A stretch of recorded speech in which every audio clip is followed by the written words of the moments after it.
Assalamualaikum warahmatullahi wabarakatuh. Kembali lagi bersama saya. Nama saya adalah Rashid Dani Saputra dari kelas 11 MIPA 1, nomor absen 30. Di sini saya akan menjelaskan tentang bab 5 dengan tema yaitu mewaspadai ancaman terhadap kedudukan negara Kesatuan Republik Indonesia. Nah, pasti teman-teman belum ada tahu kan apa itu? Nah, di sini saya akan menjelaskannya. A. Menelaah ancaman terhadap integrasi nasional. Apa sih itu?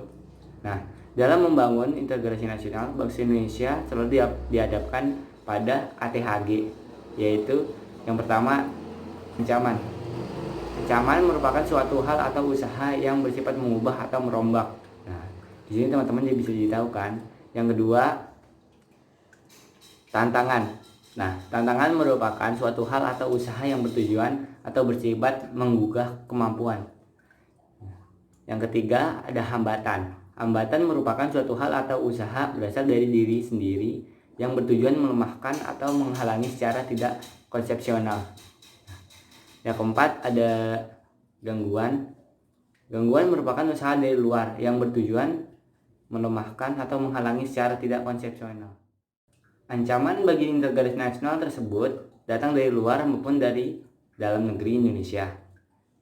Nah, seperti ada ideologi, politik, ekonomi, sosial budaya, pertahanan, dan keamanan. Ancaman tersebut biasanya berupa ancaman militer dan non-militer. Yaitu ada 5 macam. Yang pertama, ancaman di bidang ideologi. Kedua, ancaman di bidang politik. Ketiga, ancaman di bidang ekonomi. Keempat, sosial budaya. Kelima, pertahanan dan keamanan.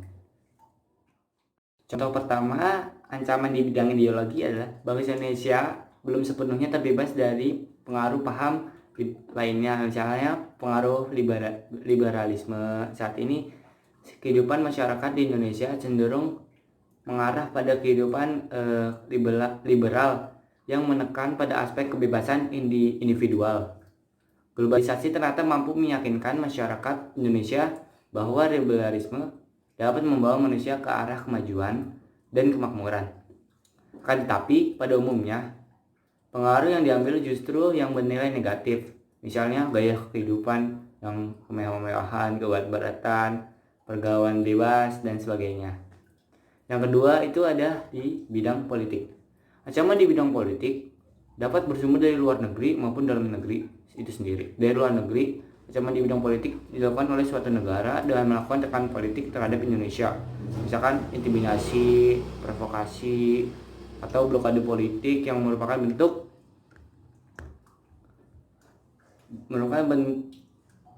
ancaman non-militer berdimensi politik yang seringkali digunakan oleh pihak-pihak lain untuk menekan negara lain. Nah, yang ketiga itu ada ancaman di bidang ekonomi. Ancaman di bidang ekonomi saya akan menjelaskan itu. Globalisasi perekonomian di satu pihak akan membuka peluang pasar produk dari dalam negeri ke internasional secara kompetitif. Sebaliknya, juga membuka peluang masuknya produk-produk global ke dalam pasar domestik. Nah, jadi adapun pengaruh negatif globalisasi ekonomi yang dapat menjadi ancaman kedaulatan negara Indonesia, yaitu ada yang pertama, Indonesia akan dibanjiri oleh barang-barang dari luar negeri, barang-barang impor gitu banyak yang masuk ke Indonesia, jadinya barang-barang lokal akan kalah bersaing. Yang kedua ada cepat atau lambat perekonomian negara kita akan dikuasai oleh pihak asing. Nah, itu juga negatifnya. Yang ketiga ya, timbulnya kesenjangan sosial di masyarakat yang tajam akibat dari adanya persaingan bebas. Jadinya dari yang asing sama yang lokal itu banyakkan yang asing, jadinya yang lokal itu kalah produk lokal. Seharusnya kita sebagai orang Indonesia harusnya kita mencintai produk lokal. Jangan terlalu boleh memakai produk luar negeri, tapi jangan terlalu sering. Yang keempat itu sosial budaya, itu ancaman dari dalam dan ada dari luar. Dari dalam itu didorong oleh isu kemiskinan, bodohan, keterbelakangan, ketidakadilan. Isu tersebut menjadi titik pangkal timbulnya permasalahan seperti separatisme, terorisme, kekerasan, dan bencana akibat perbuatan manusia. Nah, ancaman dari luar timbul sebagai akibat pengaruh negatif globalisasi. Di antaranya sebagai berikut. Munculnya gaya hidup konsumtif barang-barang yang selalu memakai produk-produk dari luar negeri. Munculnya sifat hedonisme, adanya sikap individualis, munculnya gejala westernisasi. Nah, yang kelima itu ada ancaman di bidang pertahanan dan keamanan. Nah, ancaman militer adalah ancaman yang menggunakan kekuatan bersenjata dan terorganisasi, yaitu ada spionase, sabotase, blokade, teror bersenjata, dan masih banyak yang lain. B. Strategi mengatasi berbagai ancaman terhadap Hippolycus Buthankam dalam membangun integrasi nasional. Nah, itu ada 5. Yang pertama, strategi mengatasi ancaman di bidang ideologi dan politik. Nah, Indonesia harus segera mewujudkan hal-hal sebagai berikut. Yang pertama, ada mengembangkan demokrasi politik. 2. Mengaktifkan masyarakat sipil dalam arena politik. 3. Mengadakan reformasi lembaga-lembaga politik agar menjalankan fungsi dan peranannya secara baik dan benar. 4. Memperkuat kepercayaan rakyat dengan cara menegakkan pemerintah yang bersih dan berwibawa. Yang kedua itu ada strategi mengatasi ancaman di bidang ekonomi.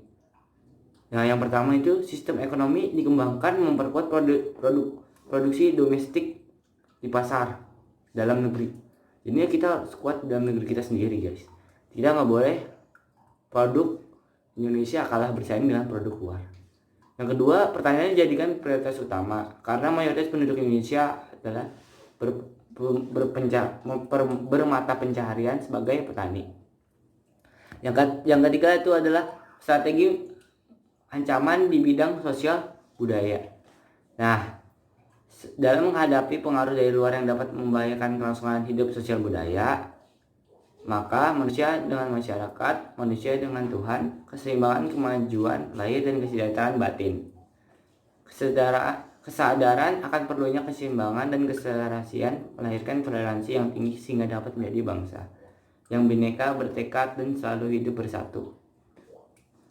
Yang keempat adalah strategi mengatasi ancaman di bidang pertahanan dan keamanan. Ancaman militer akan sangat berbahaya apabila tidak diatasi. Oleh karena itu harus diterapkan sebagai strategi yang tepat untuk mengatasinya. Nah, sistem pertahanan dan keamanan negara yang bersifat semesta berjadikan berikut.